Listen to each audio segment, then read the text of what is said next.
Hello, my beautiful friends. I'm Haley, and I really hope you're having a great time in life. I am now in a very happy place after going through a very disturbing time in my life. Since my mental health and my marriage to Damon has improved a lot, I wanted to share my story with you guys. Don't worry, Damon gave me permission. He finds these stories hilarious and wanted me to share mine as well. He is the best. So it all began when I started to date Damon. I was fresh out of college and landed a very good job right away. Damon was one of my colleagues, and we quickly became friends. He was a few years ahead of me and helped me learn a lot at my job. He left my work a year after I joined. Damon took a great offer from another company and moved to their office.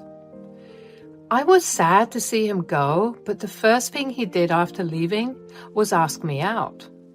Guys, I was absolutely thrilled. However, he gave me a little warning after we went on a few dates.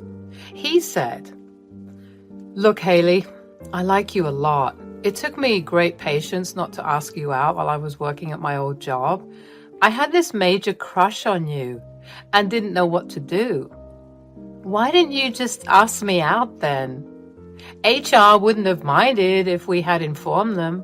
I wouldn't have said no either." HR is not the issue, Haley.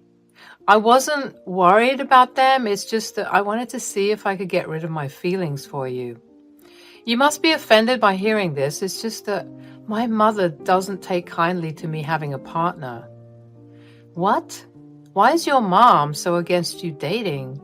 You don't even live with her anymore. She hates to see me or my brother Darren in a relationship. She has destroyed most of our relationships in the past. I guess she didn't want to share us with anyone else. She can be very dedicated when it comes to ruining my relationships. I lost a lot of people because of her. I wanted to be sure before pulling you into my drama. I was pretty much taken aback by what he told me. I never knew mother-in-law could be this intense. You could say that I grew up quite sheltered and was always taught to see good in people. So I didn't take Damon that seriously. However, one meeting with his family just proved his words right. Audrey, his mother, made it clear that she didn't like me. His dad, William, and brother Darren were welcoming and kind, but Audrey was very, very different.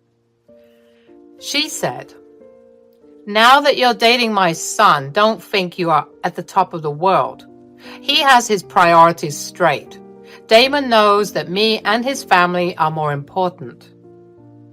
I understand that, Audrey. I would never ask him to give me more attention. Oh, please. I have seen plenty of women like you. Why don't you just ask Damon how I saved him from his exes? I made Darren's horrible exes run away too. I won't even blink when I get rid of you. Audrey, what is wrong with you? You can't speak to Haley that way. She loves my son and he loves her too. Show her some respect. Mom, what you did wasn't something to boast about. Both me and Damon have been upset about those. Right, Damon? Yes, Mom. You know what you did wasn't right. Also, you can't just talk to Haley like that. She's a great girl and doesn't deserve your hate. I can see that Haley is already putting ideas into your head. Don't let her take you away from your mother, Damon. As for the past, you and Darren should be grateful I chased away horrible people from your lives. No one can be as important as me. I was stunned to hear Audrey speak like that. Damon, William, and Darren tried to restrain her words, but no one could stop her at all. When she took a break and went to the kitchen, William and Darren both apologized on behalf of her. They said, "I am so sorry, Haley. Audrey is always like this.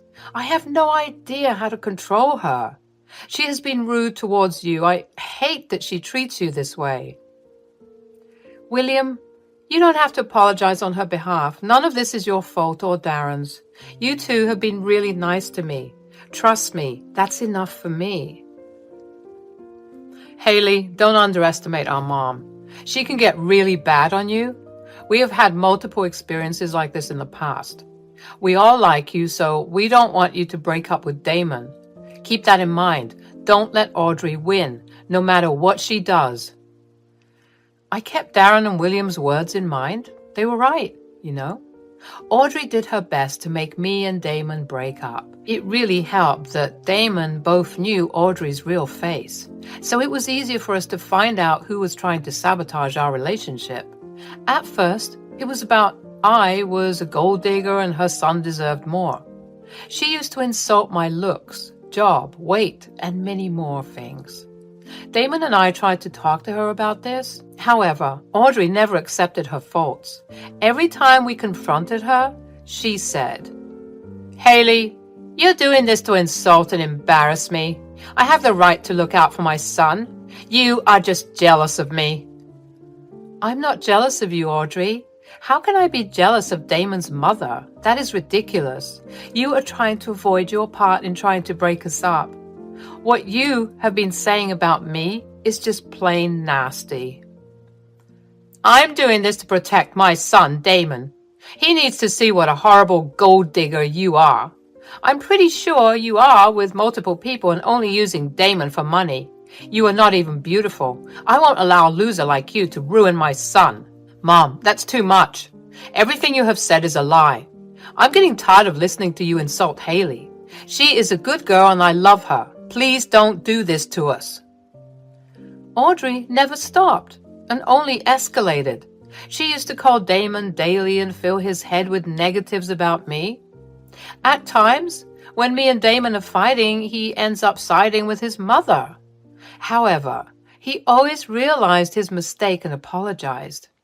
That is one of the main reasons why I still married Damon. Audrey was extremely unhappy with our marriage, but the rest of my in-laws were over the moon.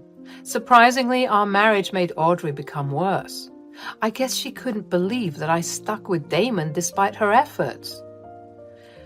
Audrey continued to harass me and Damon throughout the years. I knew that she regularly talked to Damon because she was missing him or something. I didn't mind because over the years she had stopped being dramatic and toxic towards me. She was surprisingly a little civil towards me in family gatherings. Turns out William spoke to Audrey and threatened to leave her if she didn't change her ways. I guess she was a little spooked by that. I was enjoying the peace and quiet until me and Damon hit a rough patch. I had an unexpected miscarriage. We were both devastated. Damon withdrew himself and our communication broke down. We had many fights and even talked about divorce because he had a tough time dealing with the situation. But after a few days, Damon came to a realization. He told me, "I'm so sorry for being distant, Audrey. I should have done better. You were hurting and I acted like an ass." It's okay, Damon. I know you were hurting as well. I was just heartbroken when you mentioned divorce. I never thought about that before you said it. It really hurt me a lot. I cannot tell you how sorry I am, Haley. I know this doesn't take from my faults, but I wasn't the one who thought about divorce first. It was my mom who kept insisting. I don't want to keep this from you, Haley. There is something I need to confess. What is it, Damon? Is Audrey trying to ruin our marriage again? You are right, Haley. She has been calling me daily and poisoning me against you. I was vulnerable and didn't have the mental stability to catch her intentions, but I can now see that she was trying to manipulate me again. I have recorded the calls. Do you want to listen? I was curious and decided to hear what Audrey said about me. I had a sneaking suspicion that someone had been giving stupid ideas. Turns out it was Audrey. The call recordings I heard were outrageous. She was berating me for having a miscarriage and telling Damon that he should divorce me. Hell, she spoke some vile things about me and made it seem like Damon was better off without me. Instead of helping her son heal, she was trying to attack his insecurities and force him into divorcing me. I was furious with what I heard.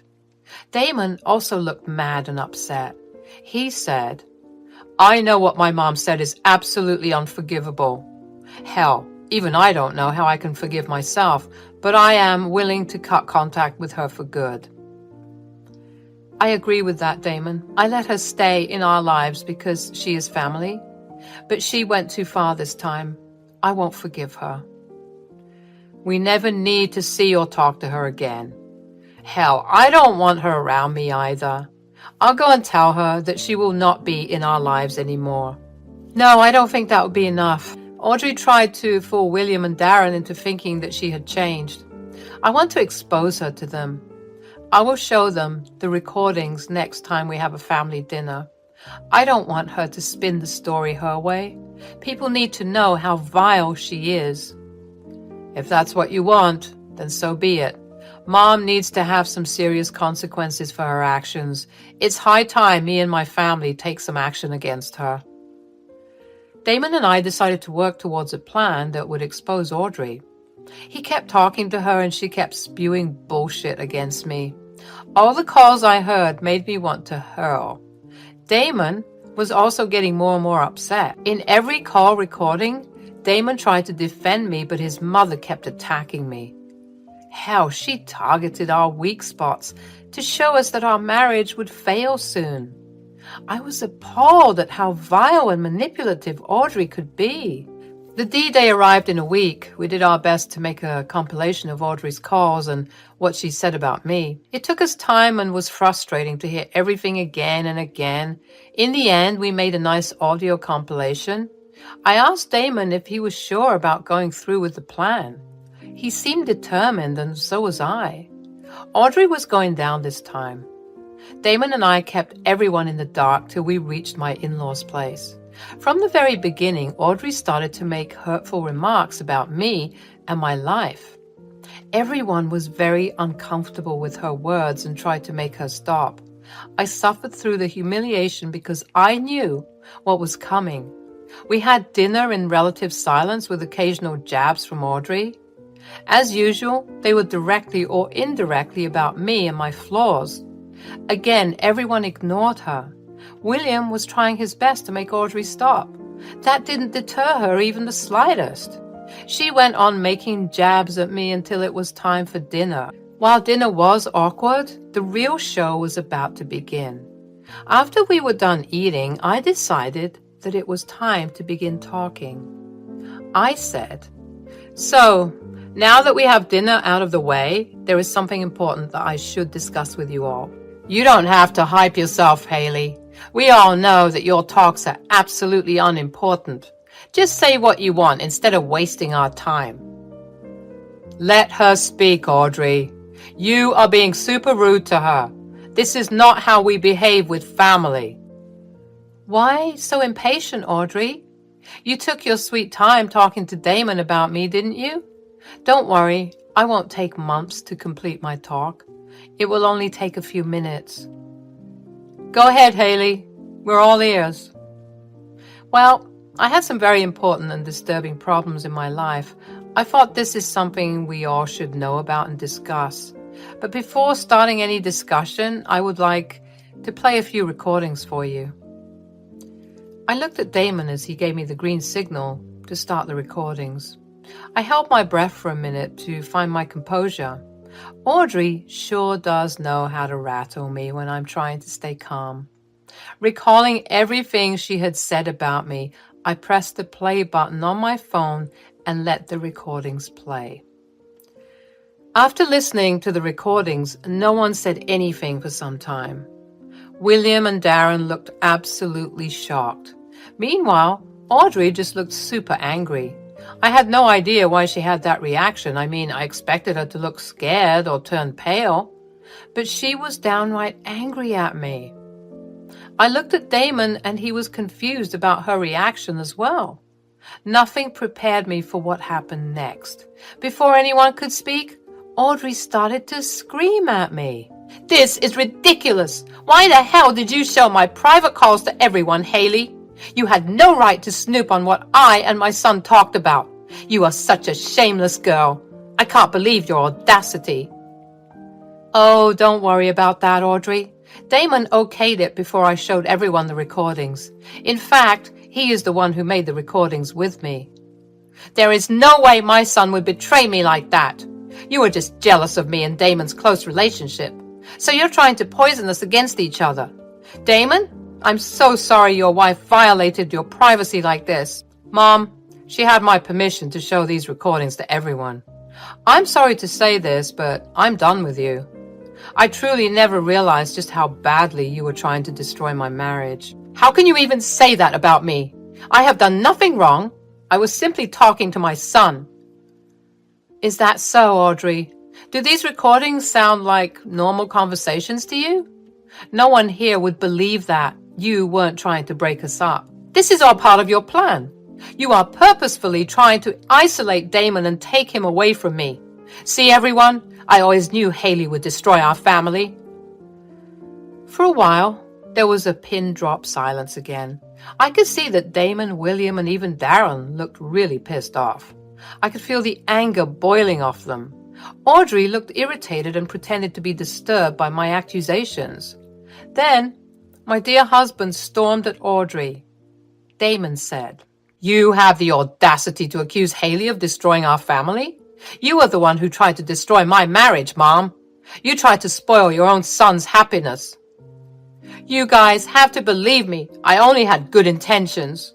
Haley is putting ideas into your head. I can't believe you turned on Haley because she exposed you. Mom, you literally told me that I should divorce my wife and move back home. How can you say you had good intentions? Damon, I was only looking out for you. I didn't want you to be unhappy. I know Haley is a terrible wife and your marriage is ruined. Mom, I told you I'm perfectly happy in my marriage. How dare you say that Haley is a bad wife? If anyone is trying to ruin my marriage, it is you. I'm done with you, Mom. I don't want you anywhere near me or my wife. We have gone through enough already. Leave us alone. Audrey heard that and immediately started to cry.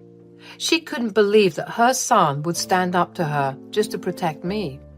She kept pleading with her son to listen to her and understand her reasons. She also went on a rant about how horrible I was and how she had been right about me. That's when my dear father-in-law decided to speak. He said, "Enough is enough, Audrey. I have tolerated your insane jealousy towards Haley for a while now. It was my mistake that I didn't nip it in the bud sooner. You need to apologize to Haley and stay out of Damon's life." What are you saying, William? I will not apologize to that monster, Haley.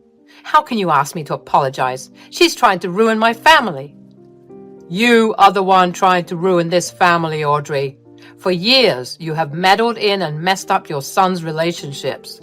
You are responsible for the numerous breakups that Damon and Darren had in their lives. I always thought that you would change. You never did. Dad is right, Mom. You cannot deny the fact that you have chased away the girls who I bring home. You have done the same with Damon. We always believed you because you're our mother. But now I can see that you simply wanted us in your control.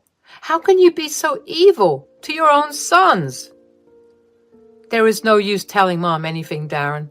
I already tried to stop her and change her ways. She never listened. You are all blaming me for what Haley did. I will never forgive you for this, Haley. I can now see why God made you infertile. It's His way of punishing you. I was stunned to hear what Audrey said. I had no idea how bad her tirade against me could get. Everyone was shocked while Audrey went on crying and playing the victim. Damon was ready to break something while Darren looked at his dad with a challenging face. William stood up and calmly said, "That's it, Audrey. That was the last thing I needed to make this decision. I cannot be with someone so vile and disgusting. I failed to protect my son from your toxic ways, but I won't tolerate this anymore. I will file for separation. I'm done with you as well. Don't even think about coming near me or Haley after this. You are dead to me, Mom. I want nothing to do with you. Like Damon, I don't want you near me either. You have already tried to poison me against my girlfriend. Now that I saw how far you can go, I will protect myself and my future fiancé. Stay the heck away from us." Hearing this, Audrey went into an absolute rage. She was crying, screaming, and calling me all sorts of names. Suddenly, Her sons and husband were completely forgotten. She started to show her true colors and became violent at me. She did hurt me quite a bit by pushing me into the kitchen cabinet. That's when William actually called the police on her. Darren and Damon kept Audrey restrained while the police arrived. They came and took her away in handcuffs. The aftermath of the entire fiasco was not exactly a happy one. For months, me, Damon, Darren, and William had to go through a lot. William initially wanted separation, but he went and filed for divorce. Audrey's insanity kept increasing while she was in jail. She kept crying and begging to meet with her husband and sons. She was still unapologetic about what happened. So with everyone's encouragement, I pressed charges against her. It looks like she will have a healthy dose of prison in the next month. At least that's what the lawyer says. No one is willing to help Audrey with bail money, so she would have to stay in the cell till the final hearing. As for the rest of us, we have all gotten restraining orders against Audrey. After the incident, both Damon and Darren were scared for their significant others. They wanted to ensure our safety and put restraining orders in place. William is close to getting a divorce from Audrey as well. His lawyer has assured that the divorce will be swift. The best part is that Audrey can't claim alimony because of a post-nup they signed. Turns out William had been skeptical about their marriage a few years into it, so they decided on a post-nup. This means Audrey would have to go back to work once she gets out of jail. William is heartbroken because he spent almost a lifetime with Audrey. We are all supporting him while we recover from what Audrey subjected us to. Hello everyone, my name is Ellie. I'm warning you at the very beginning that all the names I used are fake. I don't want my or my parents' identity to be released, so I use fake names. This story is about my entitled and scheming sister, Candy. She's my youngest sister and has always been a spoiled child. No, my parents, Paul and Jane, were not abusive towards me, but they paid more attention to her because she was younger. In the beginning, I wasn't that concerned about the favoritism my parents showed. Hell, I loved my sister dearly and spoiled her myself. However, everything changed when my sister grew up. My parents are fairly wealthy but lived a simple life, and so did I. But my sister always wanted more. She complained about our simple lifestyle and demanded we spend more, especially on her. When we didn't budge, she started to manipulate us. She always played the victim and didn't last at any of her odd jobs. She always claimed that she had been bullied and worse. My parents believed all her lies and started to support her financially. I saw through her lies and said, "Candy, what you are doing is not okay. I know you have never worked at any job and you lied to our parents about being bullied. You need to stop with the lies." "Oh, shut up, Ellie. You have a good job and live like a beggar. Our parents and you can live like that, but I can't. They have plenty of money lying around. They should just give it to me since they don't use it." "You can't rely on their money, Candy. It's shameful how much you have been exploiting them. You should try to find a job if you want a good life." "I don't need your lectures, Ellie. Mom and Dad are stupid and they don't have any class. I can't be like them. Plus, I'm their daughter, so I'm entitled to their money." Candy's logic had always put me off. Still, I didn't want to expose her to our parents. I protected her and sometimes ignored her lies. My parents loved her, knowing the truth would have crushed them. I helped them and Candy out at times so that my parents didn't end up spending all their money on her. Candy never showed any appreciation for that. She always thought that she was entitled to their money. For years, Candy lived a luxurious life on our dime. Mom and Dad were hopeful that someday she would become independent. But that day never arrived. Candy continued her horrible lifestyle while playing victim to our parents. They swallowed her lies because they trusted her. What was worse was the fact that Candy cared nothing about me or our parents. That became clear very soon. My parents got into a horrible accident a year back. They were in critical condition and the doctor told us that the chances of survival were low. While I was close to breaking down in the hospital, Candy said, "Wow, looks like their time is up. I can't believe it took them so long. I wonder how much longer it'll be. The doctors are not very hopeful." Candy, how can you even think of that right now? Our parents are close to death and you don't feel anything. Don't be so dramatic, Ellie. Mom and Dad were only good for money. It's even better if they are not here. They have been pressuring me to get a job. It was irritating. Anyway, now that there is little hope for them, I will head out. Don't call me unnecessarily. Just give me a sweet call when they're gone. I need to sort out the inheritance and all. Candy, what is wrong with you? Don't you want our parents to live? How can you even think of inheritance right now? I have no use being here, sister. I know Mom and Dad will leave me most of their assets. I'm the poor, jobless daughter after all. They have promised me that, so I have no reason to be here anymore. I'm off for a nice vacation. Call me when you have my inheritance ready. Bye. I couldn't believe what Candy did. Her sadistic approach to her own family threw me into rage and sadness. But I held strong for my parents. I emptied out my bank account to get them the best treatment. Finally, after a month of struggling, I was able to bring them home. Candy didn't show up or even call once after that day. My parents wanted to see her, but she didn't even receive my calls. They were still recovering, so they didn't have the energy to deal with this. It broke my heart to see them yearn for Candy. About 2 weeks after my parents came home, they called an estate lawyer to their house. I was at their place looking after them when I saw the lawyer. I was a little confused. I said, "Mom, Dad, why is the estate lawyer here? Did you call him?" "Yes, Ellie, we called him. We don't have a proper will in place. With what happened recently, we want to make sure our will is set." "Yeah, it was quite a scare. It got us thinking about finalizing the will. So we have been thinking about splitting our assets 80-20. Candy will get more because she needs the money. I hope you understand, Ellie. We had promised her that we would look after her and leave her a big inheritance. She was really worried about her future when we last met her. We think splitting equally would have been better, but it pains us to see Candy in so much trouble.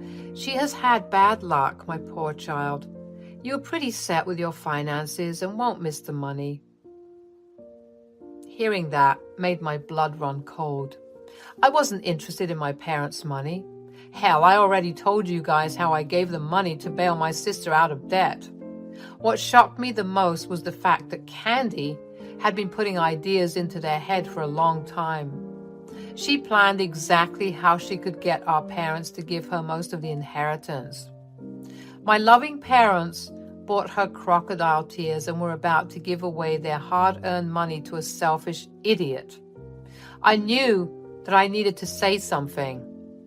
After years of putting up with my parents being exploited, I just couldn't take it anymore. I decided then and there that I would end Candy's game.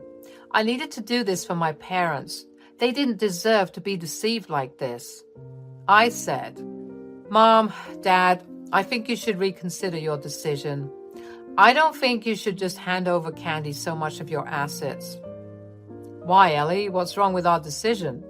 I know that we are not splitting the assets 50-50, but I'm sure you understand why." "Poor Candy has had a hard life, Ellie. She needs our help more. You have always been the daughter who made us proud with her achievements. You even have a comfortable life. Candy simply needs the money more than you." "Mom, Dad, you have it all wrong here. Candy is not the person you think she is. She acts like she's poor and unlucky, so you give her more money." "What? What are you saying, Ellie?" I took the opportunity to tell them everything, from the fake bullies at her jobs to her being mentally sick and having no money. I also gave them details to prove that I was telling the truth. My parents seemed shocked by the information. Unfortunately, I also had to point out her lack of help while they were fighting for life in the hospital. Still, my parents seemed to be in disbelief. I said, "I'm sorry I had to say these things. I have been sheltering her for a long time. I just can't do it anymore. All these years, I truly believe that no matter how manipulative she is, she definitely loves you guys. But after your accident, her true face came out to me. I can't and won't protect her anymore." My parents refused to believe that Candy could be so cruel. It broke my heart to see them in such deep denial. I knew that the moment they realized the truth, they would be devastated. I almost gave up on the truth, but I didn't back out of speaking about Candy. My parents didn't deserve to be deceived like that, so I said, "I know it's hard for you to believe this. I wish it wasn't the truth and Candy was a nice person. But think about it, Mom and Dad. Did Candy call you even once when you were in the hospital?" "No, she did not. But what if she was busy looking for a job? She had promised that she would find a job and better herself. Maybe she was just struggling and desperate to find a job, so she didn't get the time to contact us." I don't think that's true, Paul. I looked up her social media yesterday. She's having a beach vacation 2 states over. I guess Ellie is not far from the truth. Look, I don't want to ruin my sister's reputation, but what she did recently pushed me over the edge. I don't want you two to waste your money on someone who doesn't deserve it. I would rather you give it away to charity. If you are still unsure about everything, why don't I just call Candy and clear it out for you? My parents agreed for me to call Candy and see her reaction. They desperately wanted Candy to ask me about their health. I was in pain from how hopeful and vulnerable they looked. I was praying to God that Candy doesn't say anything drastic. I was also concerned that she wouldn't pick up my calls again. But Candy did pick up the phone after I called her like 10 times. When she finally did pick up my call, she hit me with the worst question on this planet. Before I could say anything, she said, "So, are they dead already? You would not have called me so many times if they weren't dead. I guess I made that clear the last time I saw you. So, Mom and Dad are gone, right? Gosh, it took them time." "What are you saying, Candy? It's not like that." "Finally, our filthy parents are dead and they left all their money to me. It was so easy to sell the poor little me card to them. They have always been weak towards me, and I always knew the right things to say to make them give me money. But I feel so bad for you, Ellie." "Oh, really, Candy? Tell me what on earth you suddenly feel bad for me." "You tried so hard to be a good daughter and did everything for them, but in the end, I won all the money. You know, I feel sorry for you. You should have taken some lessons from me to get money out of them. Look what being successful did to you. I did nothing but still got a chunk of money." "I am so ashamed of you, Candy. Don't you feel even a little remorse about our parents dying? Are you even sad?" "Why would I be sad, Ellie? Do you have any idea how much I had to act to make them give me money?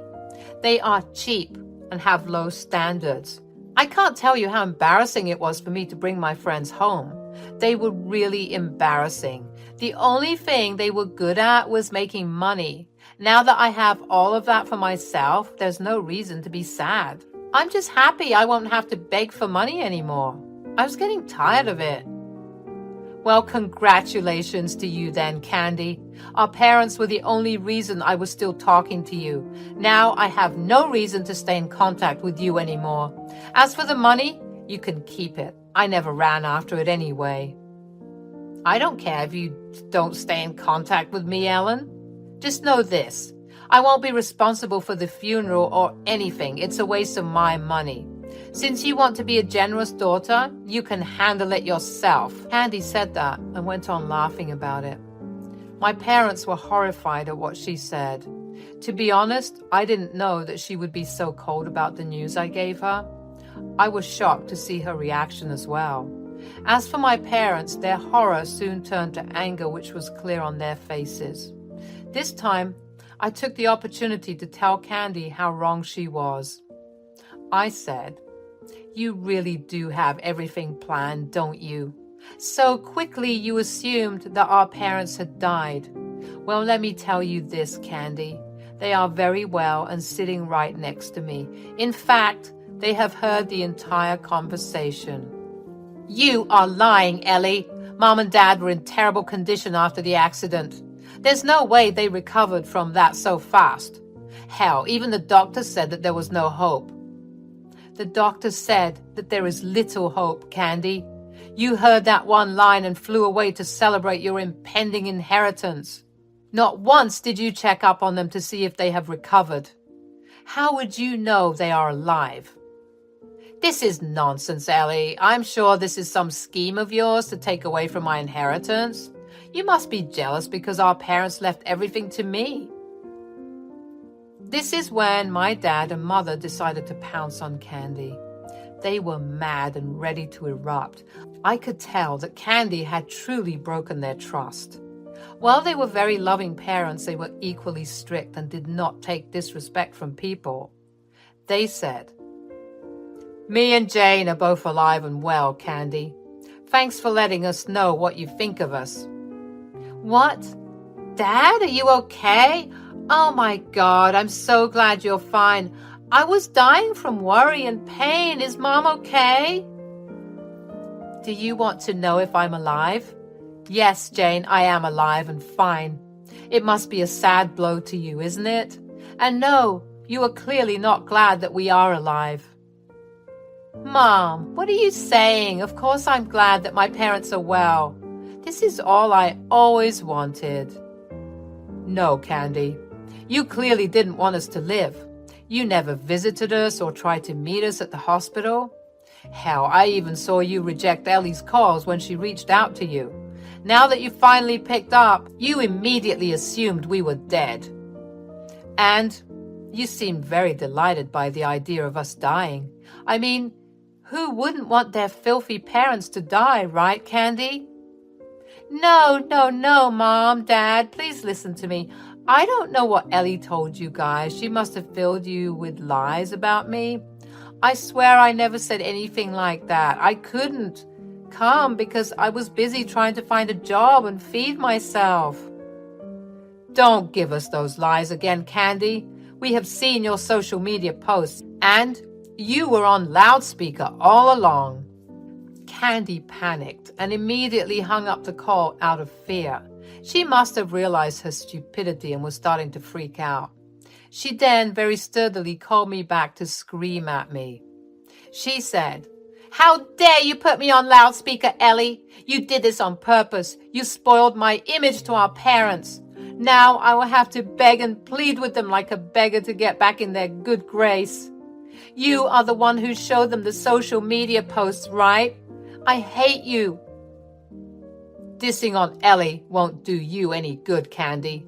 You are still on loudspeaker. And we heard all that again.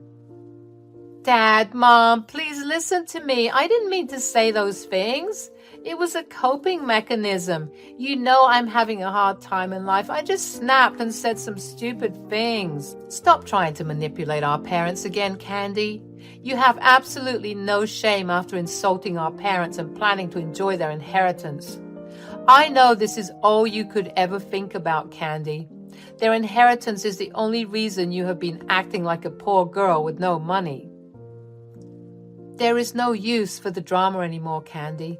Just so you know, while you were busy celebrating our death and taunting Ellie, we were sitting with a lawyer. What? You were talking to a lawyer? Is it about... Yes, it is about our will, Candy. After what we witnessed today, I think Jane would agree with me that we no longer want to leave you anything. Right, Jane? Absolutely, Paul. There is no way I would leave anything to an ungrateful child like Candy. What you have done today was truly disgusting, Candy. I can't believe I raised a selfish and cruel woman like you. Mom, Dad, please don't do this to me. I slipped up and said some things I regret. I'm sure Ellie understands why I did it. I was under a lot of stress. I started to laugh at Candy's attempt to recruit me. Yes, indeed, I often helped her get out of trouble. She's my little sister, and I did want the best for her, so she naturally assumed that I would help her get out of trouble this time. What she didn't know was that I had no intention of saving her anymore. I was done. I said, "I've covered for you a lot of times, Candy, but this time you have taken it too far. You wished upon our parents' death, Candy. How can I support that? You said nasty things to me as well. I will never forgive you for this. Today, it is important everyone knows how truly vile you are." "Ellie, please don't say that. You're my sister. You know that people sometimes make mistakes. Where's Mom and Dad? I will go there right now and beg for forgiveness." "There is no need for that anymore, Candy. I, or your mom, want nothing to do with you anymore. We helped you out through the years and didn't deserve this reward. We are disinheriting you and giving everything to Ellie. Lawyer, you can go ahead and make our will on those terms. We won't change our mind. Not now, not tomorrow, not ever." Mom said that and promptly hung up on Candy while she was crying and screaming for forgiveness. Dad and Mom were quite sad as well, but most of all, they were angry. I tried to comfort them the best I could. I also told them to make their decisions after long consideration because I didn't want them to regret disinheriting Candy. My parents heard that and started to cry. They said that they finally realized how much they had neglected me and taken me for granted. I assured them that I held no anger. Dad and Mom still went ahead with their decision to disinherit them. Around 2 days after the incident, Candy showed up at my parents' place. She was on a trip with friends and needed time to come and hound them in person. She did continue to harass me and my parents through calls and texts. When Candy arrived at their door, she looked really disheveled. I guess the gravity of the situation finally dawned on her. She begged me and my parents to forgive her. However, Dad told her to leave the property and never come near them again. Mom actually threatened to call the police if she didn't leave. Candy did leave after she realized that there was nothing she could do. Mom and Dad stopped payment for her rent and she ended up losing her apartment in 2 months.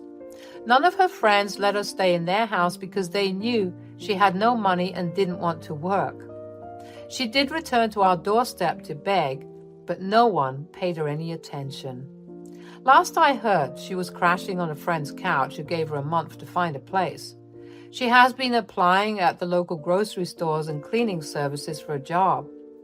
I don't know if anyone will ever give her one because by now, everyone knows her character. Anyway, I'm still at my parents' place and have moved in permanently. They are struggling both mentally and physically after the accident. I'm doing my best to take care of them, and the 3 of us are as happy as we could be under the circumstances. Hey there, everyone. Grab a tissue or two because the story I'm about to share is a real tearjerker. I'm Sophie, 25, female, and I feel like it's time for me to share what happened to me. I apologize in advance if this story is too depressing, but it's so crazy that I had to share it. I'm still reeling from it myself, to be honest. So let's dive in, shall we? Picture this. I was 18 and head over heels in love with my high school sweetheart, Ethan. Yeah, I know, people said we were too young, but that didn't stop us. We tied the knot and thought we had it all figured out. Fast forward a few years and there we were, living our lives as a married couple, doing all the couple of things. Things were great, and I knew that I could accomplish anything with my ride or die right by my side. But life has a funny way of throwing curveballs at you. One day, out of the blue, Ethan was gone. A car accident took him away from me, from his family, from everyone who loved him. It hit me like a freight train, the news, the grief, the overwhelming feeling that I was suddenly alone. For a while, I was lost in a sea of sadness. My days were dark and it felt like a heavy cloud was hanging over me, making it hard to breathe. Ethan had been my rock, my everything, and now he was gone. The funeral was beautiful. All of us were brought closer by the whole ordeal. The coroner said that his body was so damaged and burnt up that they had to cremate him. Each of us, me, my sister-in-law and mother-in-law, as well as other family members, got the chance to get a little piece of Ethan with us. I decided to put him into a necklace that I'd never take off so that he'd be close to me in some way. About a month after his passing, I found myself in bed, a mess of tears and memories. It was one of those moments when the weight of the world was just too much to bear. This was the norm. I even quit my job because nothing felt worth living anymore. So yeah, one day I was in bed wallowing as was custom, and then, like a lightning bolt, my phone started buzzing like crazy. I glanced at the caller ID and there it was, Linda, my sister-in-law. Hello? Come and open the door, I'm here. Those words hit me like a punch to the gut. Here I was, a mess of emotions, and Linda's angry voice was the last thing I expected. I dragged myself out of bed, wiped my tears, and stumbled to the front door. There she was, arms crossed, looking like she meant business. Linda, what's going on? Look, Sophie, I know he's here somewhere. I don't know why he would do this to us, but I know he's here. So there I was, staring at Linda in utter confusion and disbelief. I thought for a moment that maybe the grief had gotten to her, that maybe she had lost her marbles. Linda, you can't seriously think that Ethan is here, right? He's gone, you know this. Come and sit, let's talk about this. But Linda was adamant, like a detective on a mission. She looked me in the eye and said she didn't know what to believe anymore. So I sighed, asked her to sit down again, and attempted to make her understand that Ethan was no longer with us, that he was really truly gone. Linda, it's been a month. Ethan passed away and we have to accept that. I don't know what you're accusing me of, but I can't play along with this. Grief can mess with our heads, I know that, but we can't let it make us imagine crazy things. We can't let it take control. Linda's voice cracked as she spoke, and for a moment, I saw a vulnerability in her eyes that I hadn't expected. Sophie, don't talk to me like I'm a crazy person. I know what I saw, and I swear to God, if you two thought that this was some funny prank you could pull on us, then you've got another thing coming. Linda, I don't know what you're saying. Please explain. I saw him, Sophie. I saw him at that cafe on 5th Street. It was him. I know it was him. Don't believe me? Let me prove it to you. I took a picture. I felt a chill run down my spine. She pulled out her phone and showed me a picture. A picture that shouldn't exist. At first, I thought it was just my mind playing tricks on me again. Grief can make us do crazy things, but that wasn't it. This felt too real. Then I thought that it was a doppelganger. People can look like other people, right? But the similarities were too uncanny. I then concluded that that was indeed Ethan, wearing a hoodie, sitting in a cafe. My heart pounded as I looked at the date of the photo. Just 2 days ago. What? What is this? How is this even possible? It was like I had seen a ghost. I couldn't breathe, couldn't think. And then reality came crashing back and I realized Linda didn't mean to accuse me. She genuinely thought she had seen Ethan alive and well. Sophie, I'm sorry. I really thought that you knew that he was still alive. I actually thought that you helped him fake his death. She was on the verge of tears, and I found myself struggling to hold it together too. Linda explained how she had seen Ethan through the cafe window, snapped the picture, and sent it to our family group chat. Everyone denied knowing anything about Ethan faking his death except me. I hadn't responded. She thought I was in on it, that I was helping Ethan live this lie. Linda, I swear I had no idea. I thought he was gone. Please tell me everything you know, and I'm sorry for not responding. I haven't responded to messages in a month, Linda, I swear to you. I had no idea about this.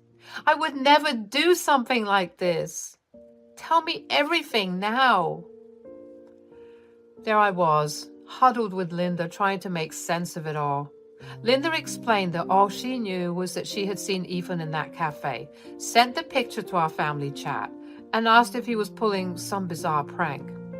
But now, with what Linda had just revealed, it meant that nobody knew about this. Ethan had lied to everyone. Why would he do something like this? As we clung to each other, tears streaming down our faces, a mixture of sadness and anger began to swell within us. We were left wondering what on earth could drive Ethan to concoct such a stupid ruse. I thought I was losing my mind. I wanted to approach him, but I was scared. That's why I took the picture so others could see what I was seeing, so that I could know for sure that I wasn't just imagining things. At that moment, our shared sadness shifted into something else. A fiery rage that we couldn't suppress. We tossed around speculations like a game of emotional ping pong. Sure, Ethan had been a prankster and had a knack for getting on people's nerves to mess with them, but this was a new low, and we were left grappling with the weight of his actions. I can't believe he would put us through this. What could he possibly have gained from making us think he was dead? Linda's voice trembled as she spoke, her anger mirroring my own, and then, amid our confusion and fury, it hit us like a bolt of lightning. We were way out of our depths here. We couldn't just unravel this on our own. We needed help, professional help. Linda, we can't do this alone. We need to find out the truth, and that means we need to get a private investigator involved. Linda's eyes met mine, and in that gaze we shared a newfound determination. We were going to dig deep, uncover the layers of deception, and finally get the answers we deserved. The roller coaster had taken a wild twist, hurtling us towards a truth that was more complex and shocking than we could have ever anticipated. And, well, we were ready to face whatever lay ahead, with a little help, of course. So, with our newfound determination and Linda's connections, we managed to get ourselves a top-notch private investigator, the real deal. Honestly, if this story were a movie, this is probably where the music would start getting suspenseful. Weeks rolled by and we were getting antsy. I'd received sporadic updates from Linda, but for about 2 weeks, it felt like we were stuck in limbo. I was itching for some resolution, some answers.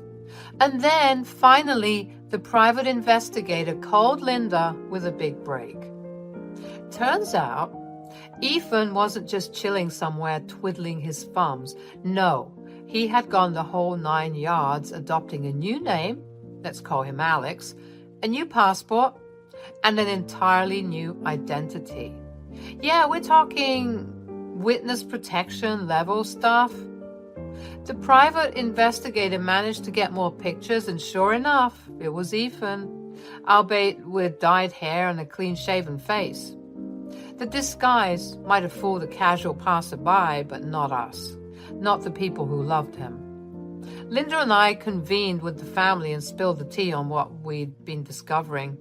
The collective reaction was something straight out of a soap opera, you know. The dramatic gasps and raised eyebrows, it was like we were all characters in some wild movie plot. But this was no movie, it was real life, and we needed answers. The PI didn't stop there. He was relentless, trying to uncover the motives behind Ethan's fake death and his new identity. It was like peeling back layers of an onion, and each discovery just led to more questions. And then another breakthrough. The PI reported that Alex, had a hangout spot, a lounge he'd frequent during the week. He seemed harmless, not engaging in any dangerous activities, so the PI reassured us that it was safe to approach him. We were on guard, trust me. 911 on speed dial and everything.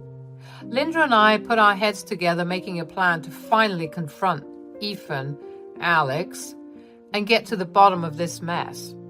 We had so many questions and we were hoping against hope that our crazy theory was wrong, that we were somehow mistaken about everything. But at the same time, there was an undeniable thrill coursing through our veins. It was time to face the ghost that had returned from the dead. And well, let's just say we were as ready as could be. So there we were, Linda and I, stepping into that lounge like we were two characters from some suspense movie. We scanned the place, and there he was, lurking in the shadows, nursing a sad-looking bear. Ethan, Alex, was cornered, and he knew it. Those widened eyes spoke volumes as he realized who was confronting him. Two very pissed-off women who needed explanations pronto. The moment, Ethan stammered, "I can explain." Linda's hand met his face in a satisfying slap. Thankfully, there weren't many patrons around, and this lounge looked pretty seedy anyway, so we weren't drawing much attention. He blinked in surprise and regained his composure enough to mutter, "I guess I deserved that." But let me tell you, any composure we were trying to maintain evaporated into thin air as Linda and I unleashed a verbal assault. We didn't hold back, demanding to know just what the heck he thought he was doing. Honestly, the situation was so absurd, it felt like we were living in a sitcom, except nobody was laughing. Then came the sobbing. Ethan's defenses crumbled, and he confessed that he dug himself into a hole so deep he wasn't sure how he would get out. He messed up and he knew it. I could hardly believe my ears as he spilled the beans. He'd been having an affair with some valley girl named Stacy. You know the type, partying hard, doing drugs, hitting up underground fight clubs. The whole shebang. Things escalated real fast when Stacy turned up pregnant. Ethan tried to bail, but this girl, Stacy, was no pushover. She had a billionaire daddy who would kill for her, so he wasn't exactly the warm and fuzzy type. She threatened to make Ethan's life a living hell if he didn't play nice and build a nice life with her because she wanted to be wifed up. Just when I thought the crazy train had reached its final stop, Ethan hit us with the grand finale. He looked at me, guilt plastered all over his face, and mumbled out an apology. He explained that he was sorry, not just for the affair, but for faking his own death and dragging me into this chaotic mess. I was stunned, furious and heartbroken all at once. It's like I couldn't process the whirlwind of emotions that hit me. And then, without even thinking, my fist met his cheek, and the sound echoed through the lounge. It was the punch heard round the world, or at least around that lounge. And in that moment, I wasn't sure whether to scream, cry, or storm out of there. All I knew was that this crazy saga was far from over. So there we were, facing Ethan or Alex, or whatever he wanted to call himself now. I could hardly wrap my head around the mess he dragged us all into. Linda's eyes bored into him, and she finally asked a million-dollar question. "Are you serious, Ethan?" He looked back at her with a mixture of guilt and desperation, and all he could manage to say was, "They're gonna chop off my jewels, Lynn. I had to run away, and I couldn't put you guys in danger. That's why I'm laying low. That's why I faked my death so that you could all be rid of me and my stupidity. I knew you'd all do just fine without me." "That's not your call to make, Ethan. We loved you. We mourned you. And you did this to us? Tell me why I shouldn't kill you myself. Please, you have to understand. How did you even come up with the money to accomplish all of this? To make it seem so real?"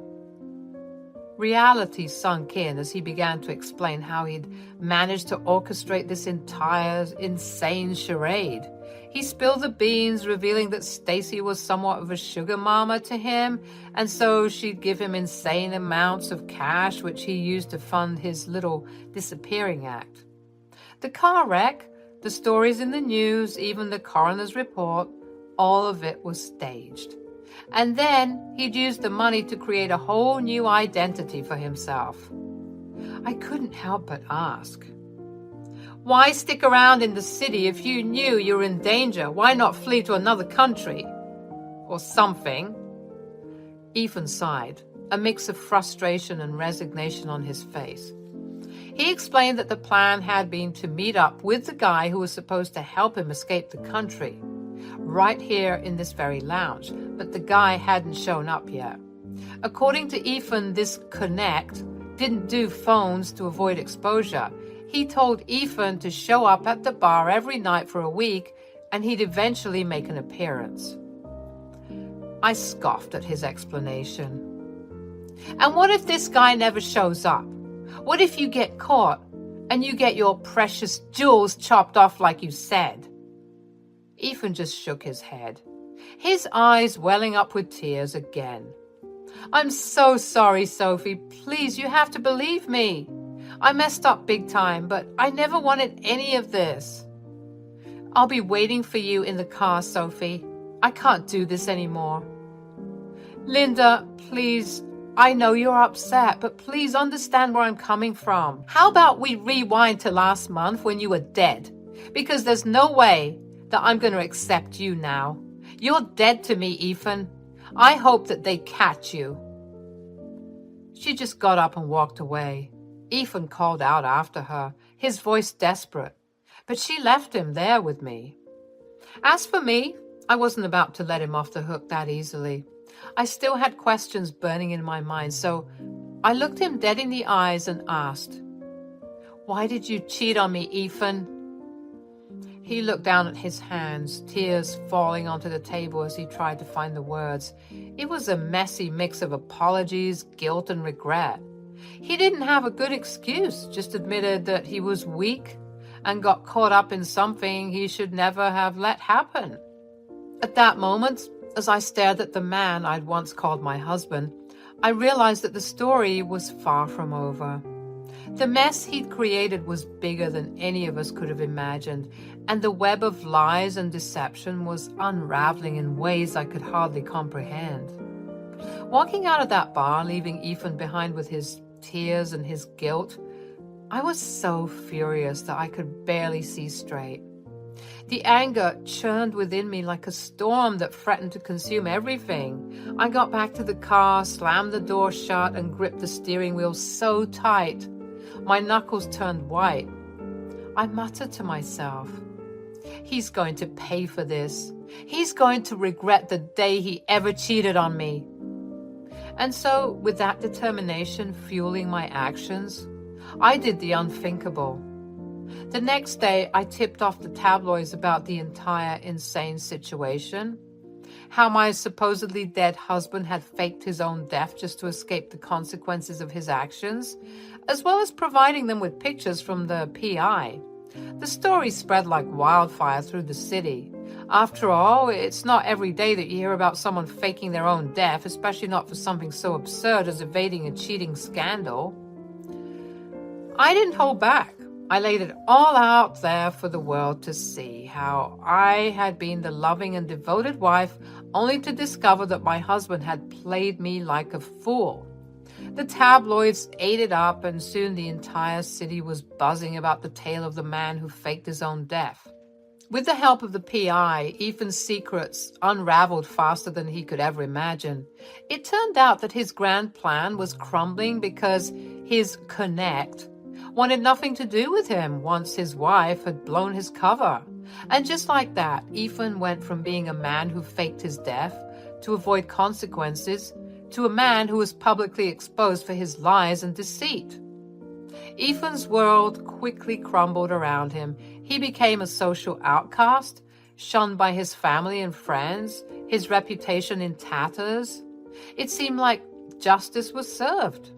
But then, just as suddenly as he'd reappeared into our lives, Ethan vanished once again.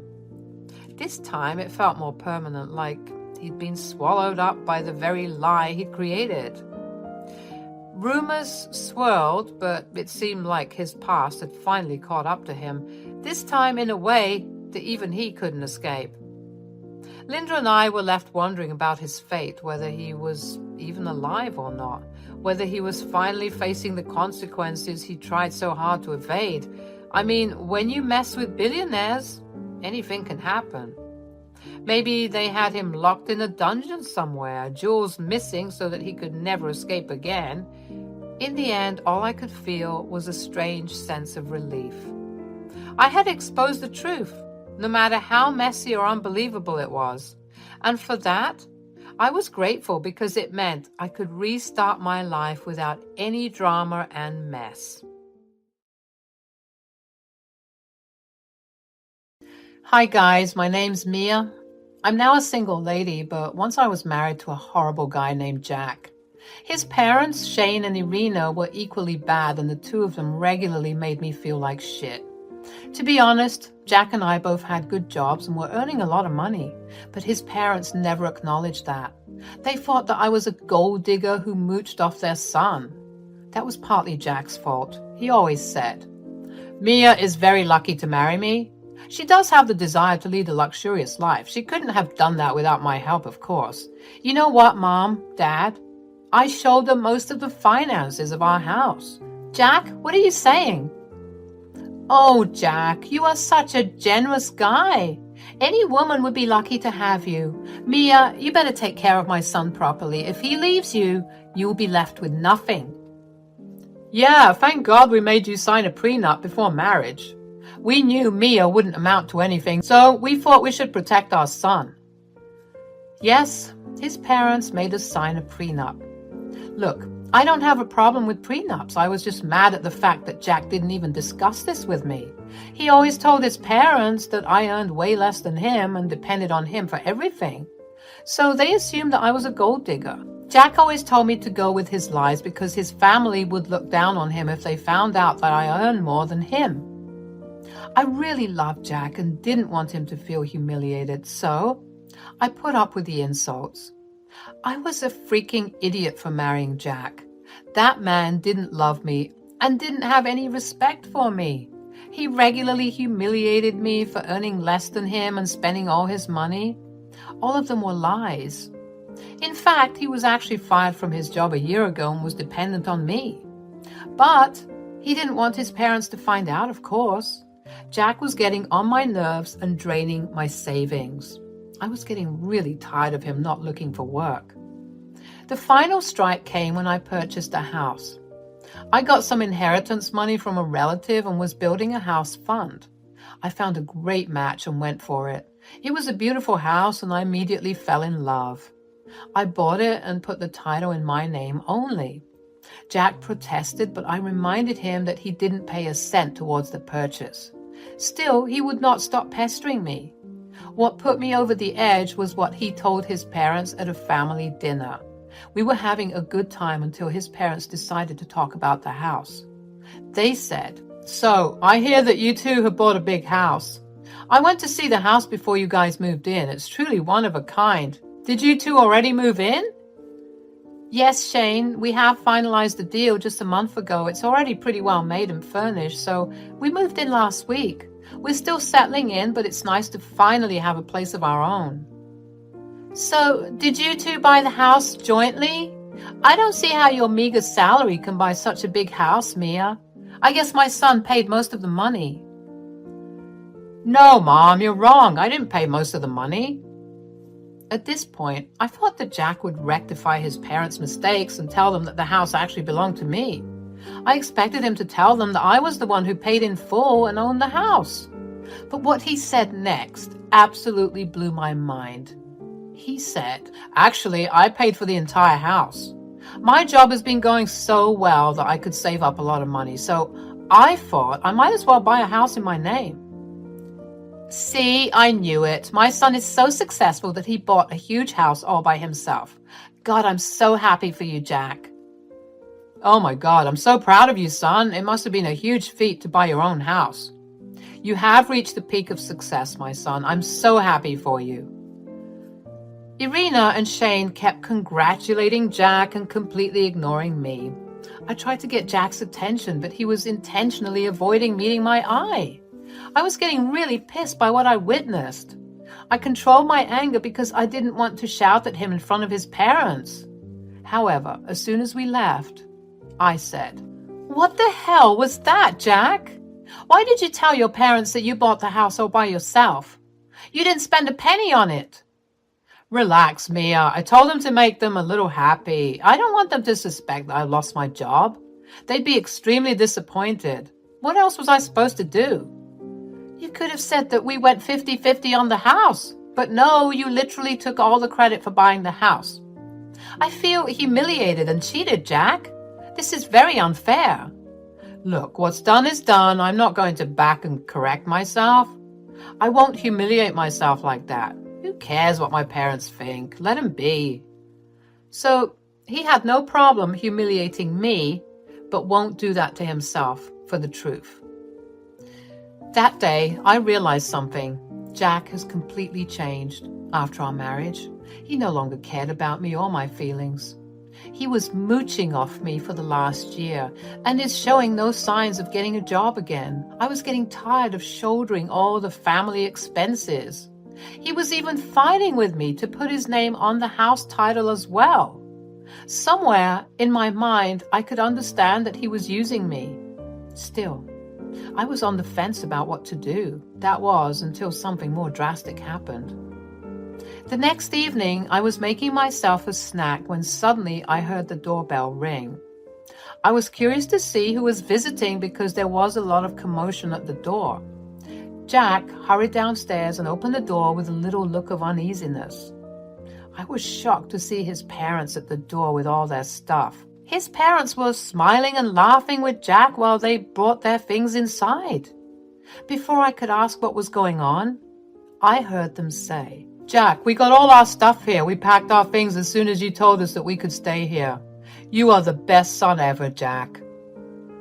"We knew we raised you right when you told us to come stay at your new house. I've told all of my friends what a great son you are. We're so proud of you." "I'm glad to make you proud, Mom and Dad. It's nothing, actually. You guys were right. You need to stay with us since I bought such a big house, with plenty of room to house you for free."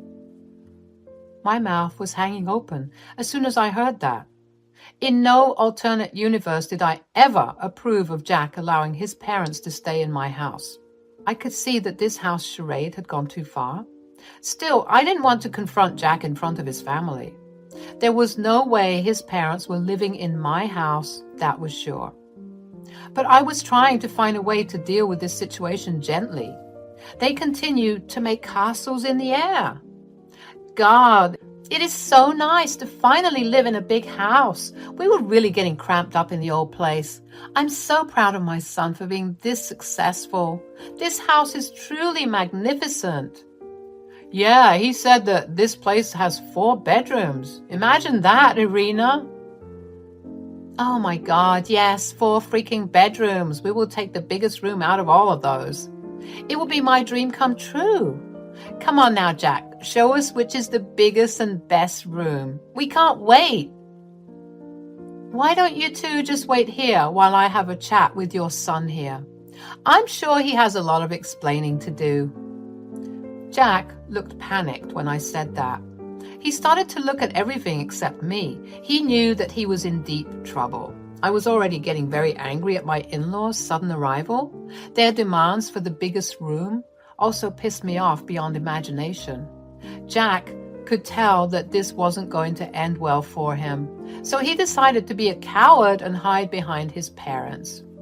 He said, "Why do we need to talk in private since my parents will stay here from now on? We can just talk in front of them. I don't think it'll be a problem." Are you sure about that, Jack? Well, I don't mind discussing this in front of your parents if you don't. I have no problem as well, Mia. Go ahead and tell me what you want. You know what I'm going to say, Jack. Your parents won't be living here. I won't allow this to happen. You didn't even consult me before inviting them over. How do you think this is okay? How dare you say that to my son? This is his house and he can do what he pleases. Yes, he doesn't need your permission to keep us here. Know your place, Mia.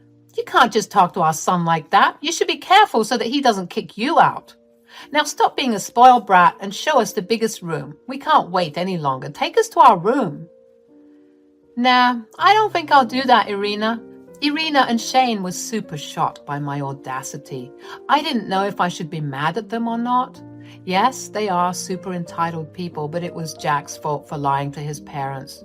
If Jack hadn't lied to them and invited them over, we wouldn't be having this problem. Still, I knew that Irina and Shane were not completely innocent either. They were standing in my house and threatening to have me kicked out. I don't know how I can look past that. They said, "What do you mean, Mia? If you don't show us the room, Jack will. Our son has promised us that we can have the biggest room. We left our rented apartment because of that. Yes, we came here today because Jack promised to take care of us. Our son is such a good man that he knows how to take care of his parents. He was the one who invited us over to stay in his new house. That's why we ended our lease early." Well, in that case, you have made a huge mistake, Irina and Shane. I don't think you can stay here at all, let alone get the biggest room. How dare you, Mia? We don't need your permission to stay here. My son will show us our room if you don't. This house is not yours, so you can't dictate whether we can stay here or not. You have that wrong, Irina. I guess Jack hasn't told you yet. This house belongs to me and not him, so you won't be getting the biggest room. You will have to do with the streets instead. What? That's impossible. Jack has told us already that he bought this house. You're telling lies. Is that so, guys? Then why don't you ask Jack and find out the truth? I'm sure he'll clear everything. Damn right we will, Mia. Jack, tell your wife that she's being a lying witch right now. Yeah, Jack, tell her that you own the house. You have said so yourself. Both Shane and Irina expectantly looked at Jack to tell them what they wanted to hear. Again, I don't blame them because it was Jack who lied to his parents. Jack was looking down at his feet and not saying anything. Slowly, it dawned on his parents that there was a possibility I was speaking the truth. They still couldn't believe it completely. I mean, all this while they thought that I was a gold digger with a bad job and their son was a hard-working and successful man. They said, "Jack, why are you not saying anything? This house belongs to you, right? That's what you told us." "Why are you being so quiet, Jack? Tell her that she can't kick us out." What will he say, guys? He's been lying to you two all this while. I can even show you the property papers that say I am the sole owner of this house. That can't be true. You work a simple job and don't have a lot of money. My son has a huge income and can afford this house. There is no way that this house is yours. Correction, Irina. Your son had a huge income. He also didn't tell you that he had been fired from his job a year ago. Since then, he's been living on my income. And for your information, I have a very good job. Just because I show off, that doesn't mean I'm a poor woman.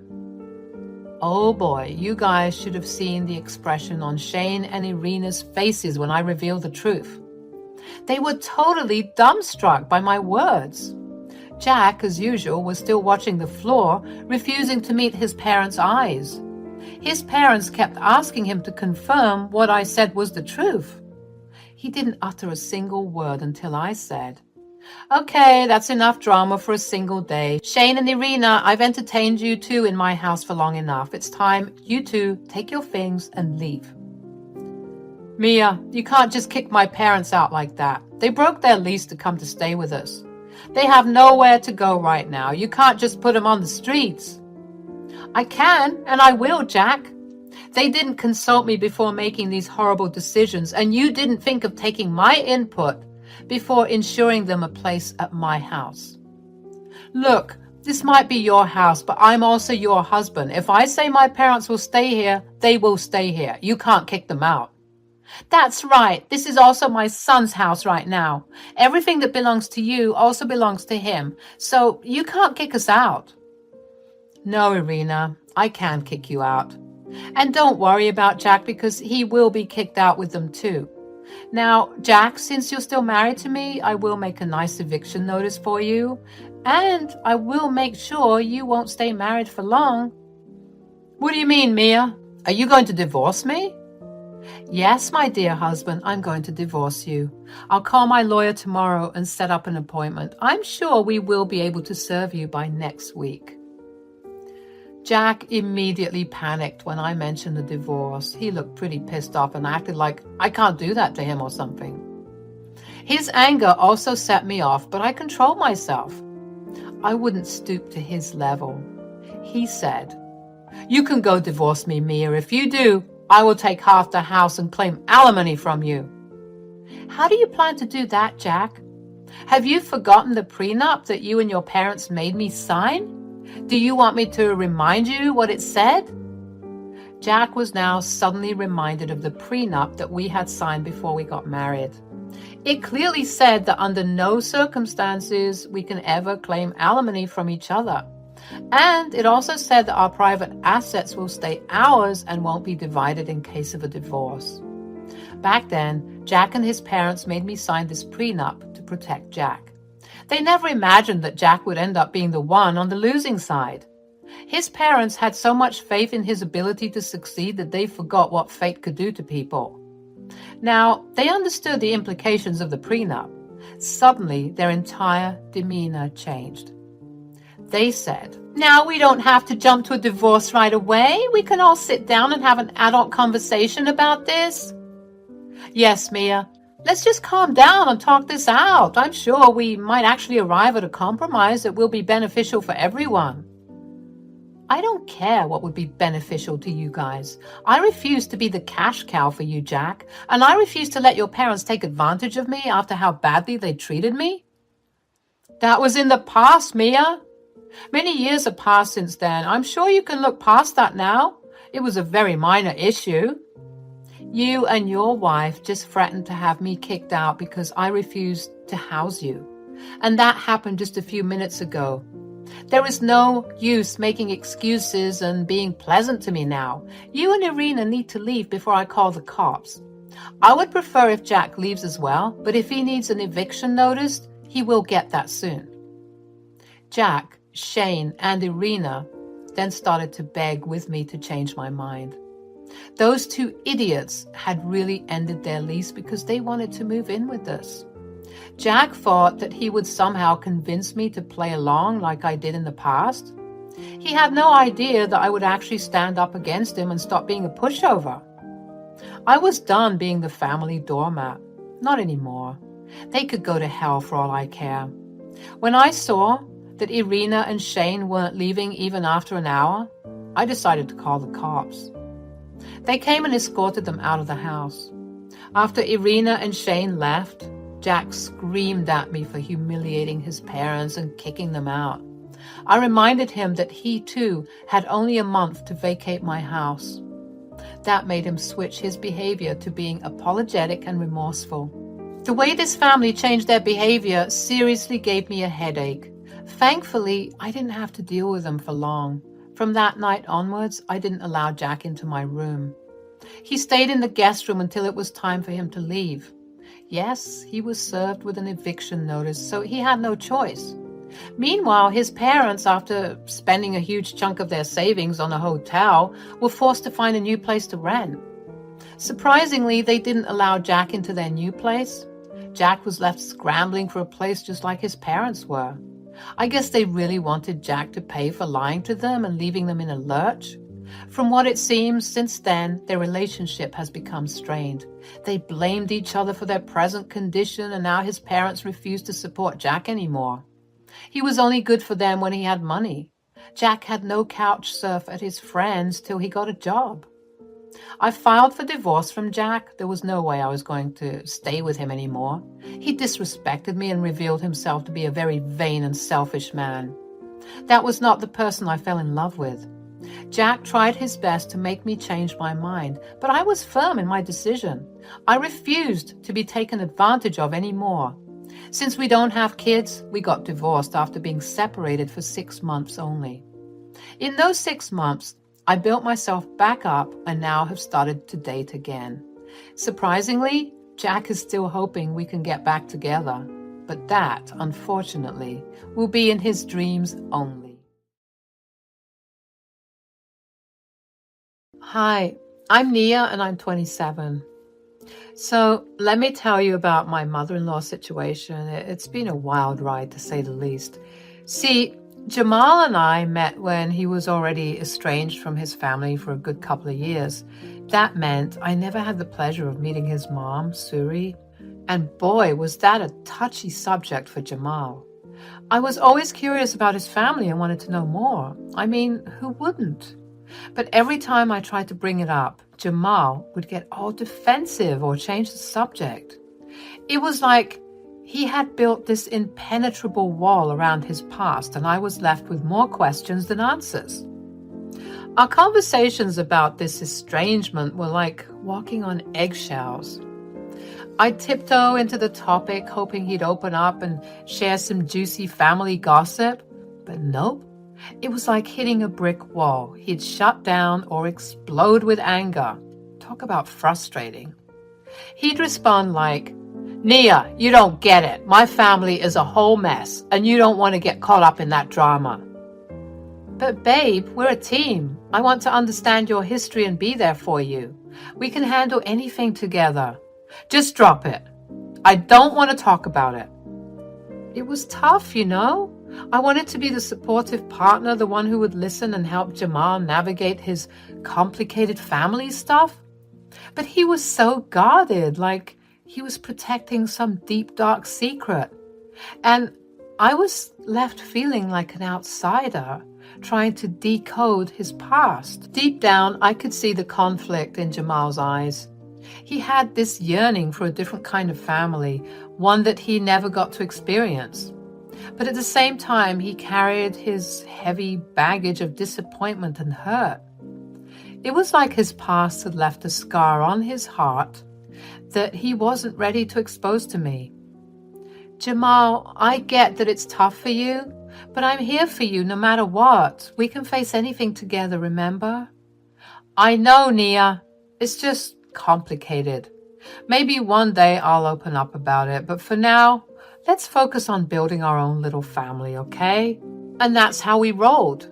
I learned to be patient and respect his boundaries, even though it drove me crazy not knowing the whole story. I knew deep down that when he was ready, Jamal would let me in on his family's secrets. Until then, I held on to the hope that our love and understanding would break down those walls one day.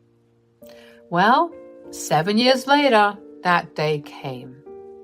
Picture it. Our cozy little home filled with the sounds of laughter and the scent of homemade cookies wafting from the kitchen. Life was humming along nicely for Jamal and me, 9 years into our marriage. Our 2 children, Erin and Echo, were growing up so fast, bringing us immeasurable joy. We were building a life together, making more money and finding success in our respective careers. It felt like we were living the dream. But then, out of the blue, our peaceful existence was shattered by an unexpected knock on the door. It was a seemingly ordinary day, the sun shining brightly, casting a warm glow through the windows. Little did I know that this knock would change everything. Curiosity piqued. I made my way to the door, anticipation mingled with a hint of caution. Who could it be? Maybe a neighbor with a misplaced package or a lost delivery person? As I turned the doorknob, I was greeted by a woman I had never seen before. Her appearance alone set off alarm bells in my head. Her weary eyes spoke of a journey, and her clothes showed signs of wear and tear. I could sense desperation lingering in the air. Before I could even open my mouth to ask her who she was and what she wanted, she said, Nia, who are you? How do you know my name? I know this must be a shock, but I'm Jamal's mother, Suri. I've been searching for him, and I used the last of my money to find my son. I don't know where else to go. Please, just hear me out at least. Suri, Jamal's mother, the woman who had been absent from his life for so many years, was standing before me. A flood of questions surged through my mind. Why had she chosen now to reappear? I felt torn between protecting my family and giving her the chance to explain herself. Without hesitating, I closed the door slightly and reached for my phone and dialed Jamal's number. I told him what was going on, and his voice sounded concerned, tinged with a hint of frustration as he answered.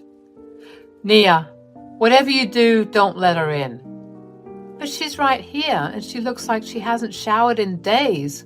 And I doubt she's eaten either. She needs help." "I swear to God, Nia." "I'm letting her in, at least to sit and rest." Before he could argue with me, I hung up.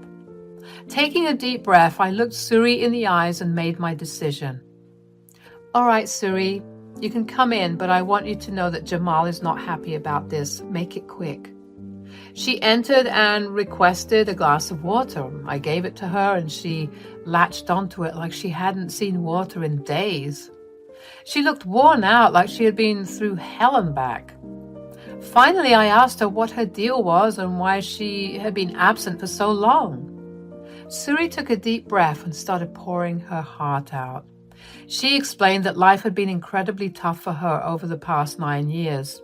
She had experienced homelessness, struggled to make ends meet, and battled with drug addiction that had cost her jobs and stability. "It was tough for me. I was lost. But I'm better now. I'm clean and I'm not getting into any trouble. I want to turn my life around and start new, and that means reconnecting with my son." I was floored. I had no idea about any of this. I couldn't believe that Jamal had kept such a painful secret from me. Suri's revelation hit me like a ton of bricks, and I realized the extent of Jamal's pain and the scars he had carried silently. It all stemmed from his turbulent upbringing, bouncing in and out of foster care due to his mother's struggles with addiction. Tears streamed down Suri's face as she confessed the regrets and remorse she felt for the choices she had made. She acknowledged the pain she had caused Jamal, her son. It was a raw and vulnerable moment. I was torn between anger and compassion. The anger bubbled up inside me, thinking of the hurt Suri had inflicted upon my husband. But at the same time, I couldn't ignore the genuine remorse in her eyes. She seemed sincere in her desire to make amends and start fresh. As I looked at Suri, her tear-streaked face filled with regret, my heart softened a bit. I couldn't help but wonder if forgiveness and healing were possible. Not just for Jamal's sake, but for all of us. The anger still lingered, but empathy began to surface. We talked a bit more, and I was thinking that it was time for her to leave and perhaps return when Jamal felt comfortable. But before I could say that, I heard the familiar rumble of his car. Things certainly took a dramatic turn when Jamal stormed into the house. He didn't even bother to park his car properly. Such was his urgency to confront the situation unfolding inside. His face was twisted with anger, a sight I had never seen before, and it sent a shiver down my spine. I knew we were in for a heated exchange. As soon as Jamal laid eyes on his crying mother and me, he wasted no time in expressing his frustration. "I told you not to let her in here." And just like that, our calm household was engulfed in a whirlwind of emotions. Naturally, I defended my decision, arguing that Suri had promised to explain herself and that I couldn't simply turn her away without hearing her out, especially since he didn't tell me anything for the past 9 years. The tension escalated as our voices grew louder, each of us desperately trying to get our point across. "What do you expect, Jamal? I haven't known anything for 9 years, yet here she is, telling me everything within seconds of meeting. I told you that I wasn't ready to talk about it. I told you not to let her in, and you did anyway. How am I supposed to trust you? Jamal, sweetie, don't you dare. I've changed, I promise." Yeah, like I haven't heard that one before. "This time I'm being serious, I swear it. I swear it on my life." "What good is it swearing on your own life? You're already dead to me."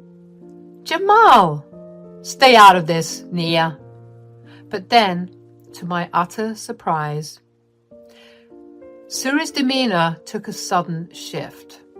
She morphed from a remorseful and tearful woman into a sly and cunning fox with a bitter tone. She said, "Baby, you know that I love you. I gave birth to you for Christ's sake. I at least deserve a little respect." I couldn't understand how Suri could switch so drastically from remorse to cockiness. But what surprised me even more is what she said next. "Jamal, I demand that you divorce this woman and kick her out of your house." Both Jamal and I were confused. It felt like a slap in the face, leaving me stunned and hurt. I looked at her, searching for answers. "What the hell are you talking about?" "Shut up. I'm not talking to you." And then, with a manipulative glimmer in her eye, Suri began to twist the situation to her advantage. She turned on the charm, trying to win Jamal over with fond memories of their past and the promise of a happy family. "Jamal, do you remember late evenings with Aunt Claire? How we'd sit on the porch drinking lemonade in the summer?"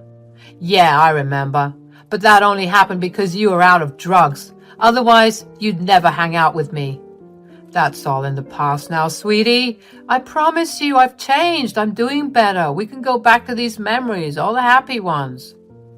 I wasn't falling for any of this baloney, but when I looked over at Jamal, there were tears in his eyes.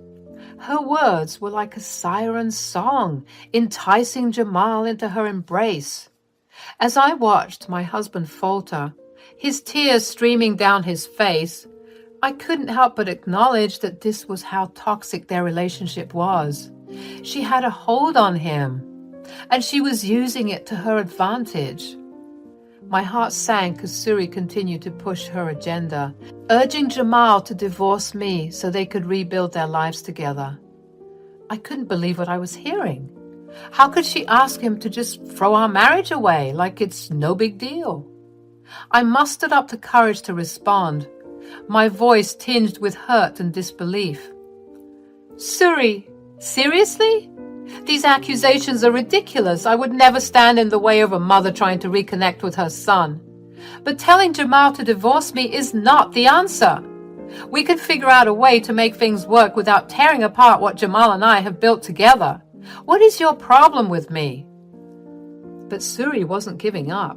She kept insisting, her voice getting more determined. "Jamal, you have to do as Mommy says. She's just trying to protect you and bring our family back together. Nia is just standing in the way, making things complicated. Don't you want to go back to how it was when things were good between us?" I felt my heart break as Jamal's resolve started to waver. He turned to me, his voice trembling, and said, I think maybe we should get a divorce." I couldn't believe what I was hearing. It felt like a punch to the gut, a betrayal I never saw coming.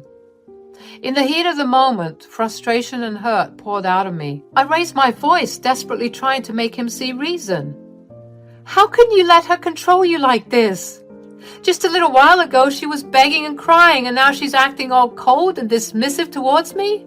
If you let her back into your life, she'll mess with your emotions all over again. Can't you see that?" Jamal met my gaze, his expression a mix of defiance and confusion. He shot back, defending his decision. "You don't get it, Nia. Our bond is different. There's something between us that you'll never understand. I need to give my mother another chance, and you're making that impossible." "Jamal, you were right, okay? I never should have let her into the house. I just wanted to hear her out. I didn't know that she was like this, but now I see what you mean about her. She has to leave if she's going to act like this." "You see, she's already trying to separate us. Kick her out already." "Nia, you need to go. I'll send over the divorce papers when they're ready. But you can't be here, okay?" "Are you being serious right now?" "Super serious." Tears welled up in my eyes as I realized that the man I loved, the man I had built a life with, was slipping away. The pain of his words cut deep, leaving me feeling helpless and betrayed. A month after filing for divorce, just chilling in my hotel room when suddenly I heard a knock on my door. I cautiously approached the door, wondering if I should open it. But curiosity got the better of me and I swung it open. And guess who was standing there? Suri looked like a hot mess. I mean, she was all disheveled, eyes wide with panic, and she was practically shaking. Before I could even get a word out, Suri blurted out, "You need to come back. He's crazy." "Suri, what's going on?" "I made a mistake. I never should have done what I did to you." "You think?" "Please help me. What's going on?"